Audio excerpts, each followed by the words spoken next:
Good morning, everyone. How are you all?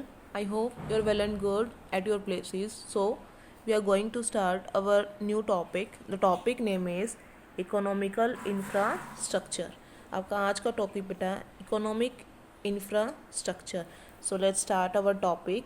आपका topic है power. उससे पहले बेटा हम कर लेते हैं कि जो आपका इकोनॉमिकल स्ट्रक्चर है वो कैसे है. देन इकोनॉमिकल स्ट्रक्चर का मतलब क्या होता है, जो हमारी आर्थिक ढांचा है वो कैसे बनता है. उसमें फर्स्ट पॉइंट आता है पावर, यानी कि अगर हम बात करें इलेक्ट्रिसिटी की, चाहे वो रूरल एरियाज़ हो चाहे वो अर्बन एरियाज़ हो, उसमें इलेक्ट्रिसिटी का क्या इम्पोर्टेंस है हमारी लाइफ में.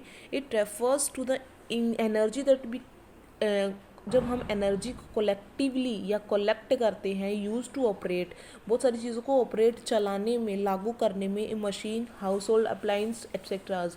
It is essential element for economic development. इसकी वजह से जो आर्थिक एलिमेंट्स हैं, जो चीज़ें हैं, उनकी डेवलपमेंट होती है and improving the quality of life. ठीक है. Agriculture and other economic activity depend upon the availability of the electricity. कि एग्रीकल्चर जो हम खेती करते हैं, अगर हमें इरिगेशन करना है और बहुत सारी चीज़ें होती हैं जिसके लिए हम इलेक्ट्रिसिटी का यूज़ करके उन्हें वाटर सप्लाई कर सकते हैं. इमेजिन ए सिचुएशन, अगर हम मान लें एक सिचुएशन है कि अगर पावर फेलियर या इलेक्ट्रिसिटी फेलियर हो जाती है, it brings heavy loss in economic term.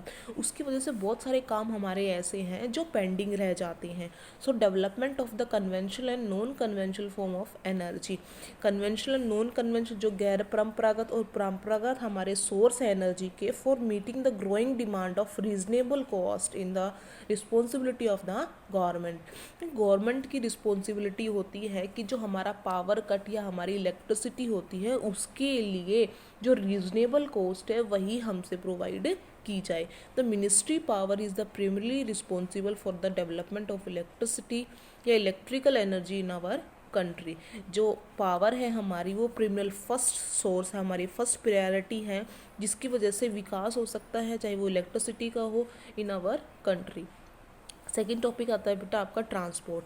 Transport क्या है? यातायात के साधन. आगे हमें एक स्थान से दूसरे स्थान पर मूव करना है तो हमें क्या चाहिए? ट्रांसपोर्ट, यानी कि कोई भी ट्रांसपोर्ट का सोर्स चाहिए जिसकी वजह से हम एक स्थान पर दूसरे स्थान से मूव कर सकते हैं. जैसे अगर हम पहले टाइम की बात करें तो बहुत सारी चीज़ें होती थी कि अगर हम एक स्थान से दूसरे स्थान पर जाना है तो हम पैदल जा सकते थे, लेकिन आज के टाइम में ऐसा पॉसिबल नहीं है. A well-developed transport system play an important role in the economic development of a country. जिसकी वजह से जो हमारी इकोनॉमिकल डेवलपमेंट है वो उसमें बहुत विकास हुआ है. इसकी वजह से द सिस्टम अगर हम सिस्टम को कॉम्प्रोमाइज़ या हम कंपेयर करके देखें, roadways, rails, waterways and Airways, जो सिस्टम है हमारा कंप्रोमाइज़ अगर हम ये करके देखें कि हम किसकी वजह से एक स्थान से दूसरे स्थान पर जा सकते हैं, तो वो कौन कौन से हैं. फर्स्ट हो गया आपका रोडवेज. ठीक है. रोडवेज यानी कि बाय रोड हम कैसे ट्रांसपोर्ट कैसे ट्रैवल कर सकते हैं. The ministry of road transport and highways is responsible the formation and the implementation of the policies and programmes for its development. जो मिनिस्ट्री ऑफ रोड्स, यानी कि जो गवर्नमेंट हमें रोड प्रोवाइड कराती है, रोड जो मेड बनाती है, हाईवेज बनाती है, ये रिस्पॉन्सिबल होते हैं for the formation of implement. हम इम्प्लीमेंट कर रहे हैं, विकास कर रहे हैं इसमें जो बहुत सारी पॉलिसीज़ होती हैं और जो प्रोग्राम्स होते हैं इस डेवलपमेंट विकास के लिए. India has a road network of over 468942 kilometres इन 2013, यानी कि दूसरा ऐसा लार्ज रोड नेटवर्क है इन द वर्ल्ड में. The country road network including national highways, जो हमारी कंट्री में है, जो नेशनल हाईवेज हैं वो इंक्लूड है.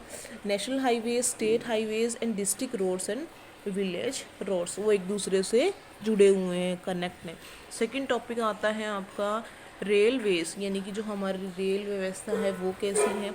The Indian railways is principal mode of transportation for the freight and passengers, यानी कि जो ट्रांसपोर्ट का साधन है, जो चीप ट्रांसपोर्ट का सबसे बड़ा साधन है, दैट इज़ रेलवेज. इसमें आपको दे रखा है बेटा फ्लाइट का मीनिंग क्या होता है. जो किराया होता है पैसेंजर के लिए वो बहुत कम होता है. It brings peoples through from the remotest area of the country and it always play a vital role in development of agriculture and industries. कि एक बहुत अहम रोल प्ले करती हैं आपका, चाहे वो एग्रीकल्चर में हो चाहे वो इंडस्ट्रीज़ एरिया में हो। It spread over a route length of the about the 65,000 kilometres. जो आपका रूट है, जो इसकी लेंथ है, अबाउट कितने एरिया में फैला हुआ है, 65,000 kilometres. In fact during about the 160 years of existence, 160 years हो गए इनको एग्जिस्ट, यानी कि स्थिति इतनी हो गया है टाइम इनको।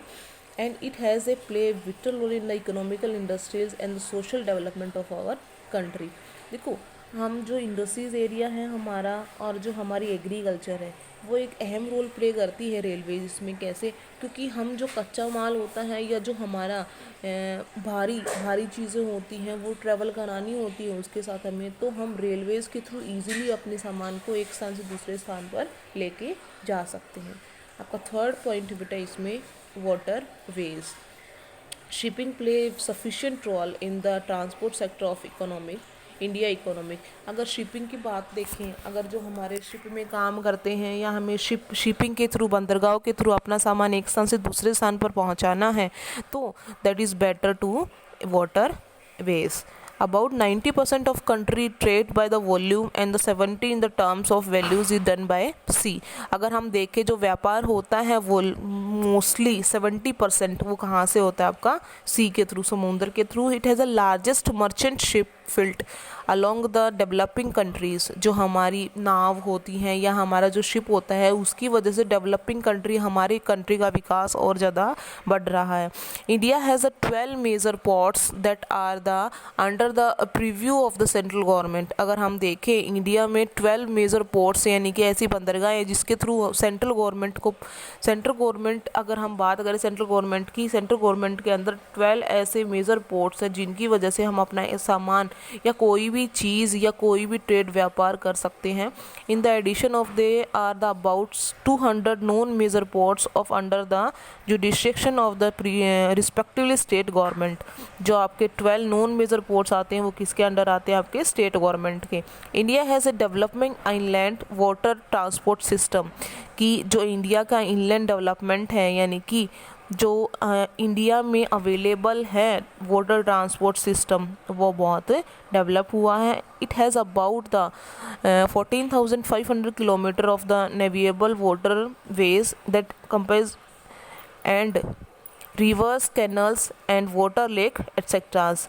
कि अगर हम कॉम्प्रोमाइज़ या कॉम्प्रेस करें किसको, लेक्स को, रिवर्स को, वो एक दूसरे से क्या है यहाँ जुड़ी हुई हैं। ठीक है बेटा, आज का टॉपिक यहीं तक करेंगे। Thank you everyone and stay happy everyone.